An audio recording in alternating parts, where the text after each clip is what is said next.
నమస్తే అండి. అనుశ్రీ థాట్స్కి స్వాగతం.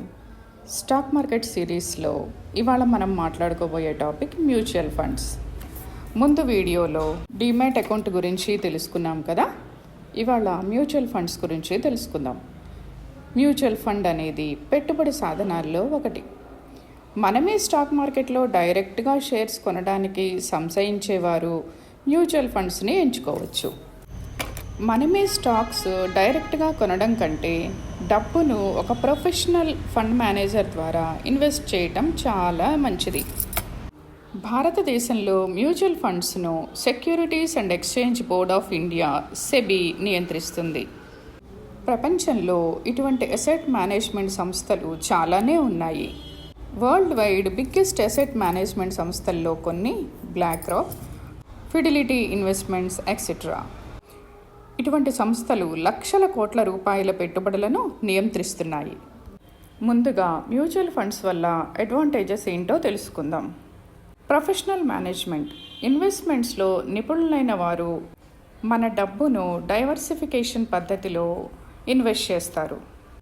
డబ్బు మొత్తం ఒక కంపెనీలోనే కాకుండా అనేక సెక్టార్లలో డిఫరెంట్ కంపెనీస్లో ఇన్వెస్ట్ చేయడం ద్వారా రిస్క్ చాలా మటుకు తగ్గుతుంది.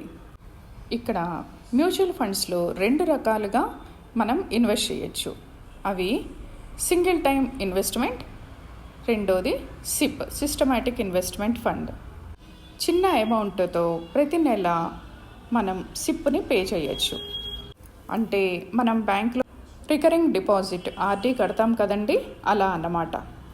సిప్కున్న అడ్వాంటేజెస్: కాంపౌండింగ్ ప్రయోజనం ఉంటుంది, మార్కెట్ టైమింగ్స్ అవసరం ఉండదు, డిసిప్లిన్ సేవింగ్స్ కూడా మనకి అలవాటు అవుతాయి. ఇప్పుడు మ్యూచువల్ ఫండ్స్లో ఉన్న రిస్క్ గురించి మాట్లాడుకుందాం.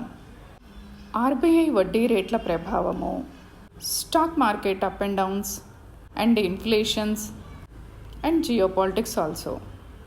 మ్యూచువల్ ఫండ్స్ అనేవి చిన్న అమౌంట్తో పెద్ద లాభాలను చేరుకోవడానికి మార్గం. చేయవలసిందల్లా సరైన ఫండ్ మేనేజర్స్ని చూస్ చేసుకొని లాంగ్ టర్మ్ ఇన్వెస్ట్మెంట్ చేస్తే మినిమం 5 to 7 years మంచి సంపదని క్రియేట్ చేసుకోవచ్చు. ఈ సందర్భంగా గోల్డ్ గురించి కూడా మాట్లాడాలి. అది వేరొక వీడియోలో మాట్లాడుకుందాం. కానీ మ్యూచువల్ ఫండ్స్లో గోల్డ్ ఈటీఎఫ్లు కూడా ఎన్నో ఉన్నాయి.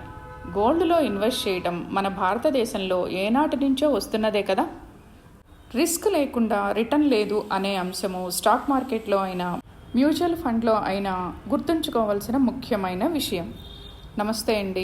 ఛానల్ నచ్చితే లైక్ చేయండి, మీ అభిప్రాయాల్ని కామెంట్ రూపంలో తెలియచేయండి. Thank you. నెక్స్ట్ వీడియోలో ఐపీఓ గురించి మాట్లాడుకుందాం.